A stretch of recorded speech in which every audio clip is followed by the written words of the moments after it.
നിങ്ങൾ CMA എക്സാമിന് question number 1 തൊട്ട് സ്റ്റാർട്ട് ചെയ്യുകയാണെങ്കിൽ you are already doing a mistake. Hi, my name is Faiz Muhammad. I am a CMA certified. ഞാൻ എക്സാമിന് ഉപയോഗിച്ചൊരു 4 സ്ട്രാറ്റജീസ് ഞാൻ നിങ്ങൾക്ക് പറഞ്ഞുതരാം. Strategy number 1, don't start with question number 1. Question number 1 to 15 വരെ ഒരു confidence killer type of questions ആയിട്ടാണ് എനിക്ക് തോന്നിയിട്ടുള്ളത്. This is purely my opinion. അതുകൊണ്ട് നിങ്ങൾ ക്വസ്റ്റ്യൻ 50 to 100 അല്ലെങ്കിൽ 50 ബാക്ക് ടു 1 എന്നുള്ള രീതിയിൽ ചെയ്യുന്നതായിരിക്കും കൂടുതൽ ബെറ്റർ എന്നുള്ളതാണ് എൻ്റെ അഭിപ്രായം. This is strategy number 1. Strategy number 2, attend every MCQ. നമ്മൾ ഒരു MCQ പോലും മിസ് ചെയ്യാൻ പാടില്ല. Because there is no negative marking CMA USA exam. നമ്മൾ ഒരു MCQ മിസ് ആയിട്ടുണ്ടെങ്കിൽ ദാറ്റ്സ് അഷ്യൂർഡ് സീറോ. അത് എന്തായാലും സീറോ ആണ്. സോ എങ്ങനെ ടൈം മാനേജ് ചെയ്ത് എല്ലാ MCQ അറ്റൻഡ് ചെയ്യുക എന്നുള്ളതാണ് അടുത്തായിട്ട് ഞാൻ പറയാൻ പോകുന്നത്.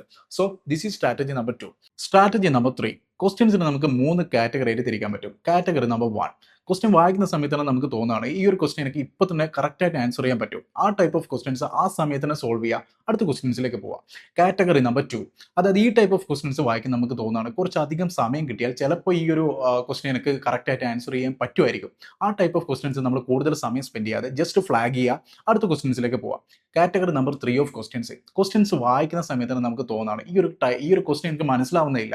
ഈ ടൈപ്പ് ഓഫ് ക്വസ്റ്റ്യൻസ് അല്ലെങ്കിൽ എനിക്കിത് കറക്റ്റ് ആയിട്ട് ആൻസർ ചെയ്യാൻ പറ്റത്തില്ല എന്ന് തോന്നുന്ന ടൈപ്പ് ഓഫ് ക്വസ്റ്റ്യൻസിനെ നമ്മൾ ജസ്റ്റ് ലീവ് ചെയ്യാം. അങ്ങനെ നമുക്ക് ആൻസേഴ്സ് കറക്റ്റ് ആയിട്ട് അറിയാവുന്ന എല്ലാ ക്വസ്റ്റ്യൻസും കംപ്ലീറ്റ് ചെയ്തതിന് ശേഷം നമ്മൾ ഫ്ലാഗ്ഡ് ക്വസ്റ്റ്യൻസിലേക്ക് തിരിച്ചു വരിക. ഇങ്ങനെ തിരിച്ചു വരുന്ന സമയത്ത് നമ്മുടെ കോൺഫിഡൻസ് ഒന്ന് ബൂസ്റ്റ് ആയിട്ടുണ്ടാവും. അതുപോലെ തന്നെ പേടി നന്നായിട്ട് കുറഞ്ഞിട്ടുണ്ടാവും. നല്ലൊരു ഫ്രഷ് മൈൻഡോടെ വീണ്ടും ഈ ഫ്ലാഗ്ഡ് ക്വസ്റ്റ്യൻസിനെ നമുക്ക് അഭിമുഖീകരിക്കാൻ പറ്റും. അപ്പോൾ ഈ ഫ്ലാഗ്ഡ് ക്വസ്റ്റ്യൻസ് ത്രൂ വീണ്ടും നമ്മൾ പോകുമ്പോൾ വീണ്ടും നമ്മൾ സ്റ്റക്ക് ആവാനുള്ള ചാൻസ് ഉണ്ട്. വീണ്ടും നമുക്ക് അറിയാത്ത ക്വസ്റ്റ്യൻസ് വരുമ്പോൾ ജസ്റ്റ് എനിക്ക് ചെയ്യാൻ പറ്റത്തില്ല, ഇത് ചെയ്യാൻ പറ്റത്തില്ല എന്ന് തോന്നുന്ന ടൈമിന് ജസ്റ്റ് ആ ക്വസ്റ്റ്യൻ അൺഫ്ലാഗ് ചെയ്തിടുക. ഫൈനലി നമുക്ക് എനിക്ക് ആൻസർ ചെയ്യാൻ പറ്റത്തില്ല എന്നുള്ള ടൈപ്പ് ഓഫ് കുറച്ച് ക്വസ്റ്റ്യൻസ് ബാക്കിയാവും.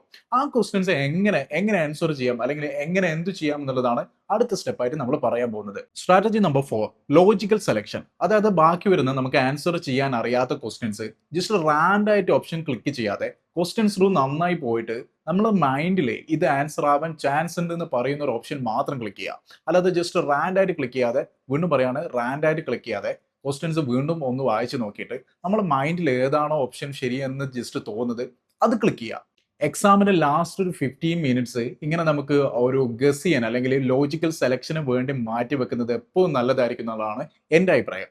സോ ഇനിയും നിങ്ങൾക്ക് CMA റിലേറ്റഡ് ഇതുപോലത്തെ കോണ്ടന്റ് അറിയാൻ താല്പര്യം ഉണ്ടെങ്കിൽ ജസ്റ്റ് പേജ് ഫോളോ ചെയ്യുക. അതുപോലെ തന്നെ നിങ്ങൾ ഫ്രണ്ട്സ് ആരെങ്കിലും CMA എക്സാം എഴുതാനിരിക്കുന്നുണ്ടെങ്കിൽ അവർക്ക് വീഡിയോ ഷെയർ ചെയ്ത് കൊടുക്കുക. Okay, thank